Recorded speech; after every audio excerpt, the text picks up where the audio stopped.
Dalawang dayuhan inaresto ng PNP Highway Patrol Group dahil sa bribery at paggamit ng pekeng plaka sa anti-carnapping operation sa Pasay City. Alam mo yan ang nakapagtataka noche, ha? Ayan.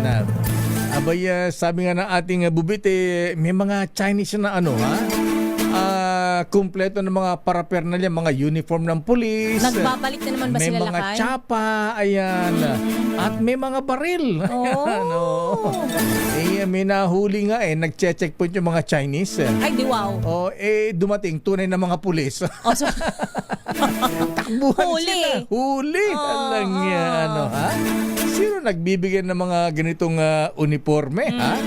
Tsapa at baril dito sa mga Chinese nationals na ito. Aris number 27, Noche Kakas, please come in. Noche. Lakay at Miss Taya, timbog sa operasyon ng mga tauhan ng PNP Highway Patrol Group ang dalawang dayuhan dahil sa paggamit ng pekeng plaka at panunuhol sa Rojas Boulevard, lungsod ng Pasay.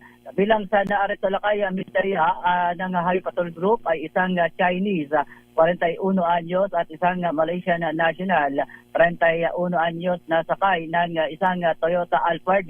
Lumitaw sa investigasyon na kay Ms. Taya ang mga fake plate bonnet, isang airsoft gun at mga bala sa loob ng sasakyan. Inaalam pa ng HPG kung may koneksyon ito itong dalawa sa anumang kidnapping grupo.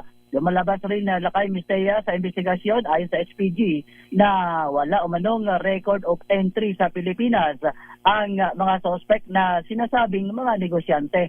Tinangka pa umanong suhulan ng 200,000 pesos ang mga operatiba kapalit ng kanilang kalayaan. Naharap ngayon ang dalawang foreign national sa kaukulang kaso kabilang na ang corruption of public officials. Aris 27, Noche Kakas, DZRH, una sa Pilipinas, una sa Pilipino.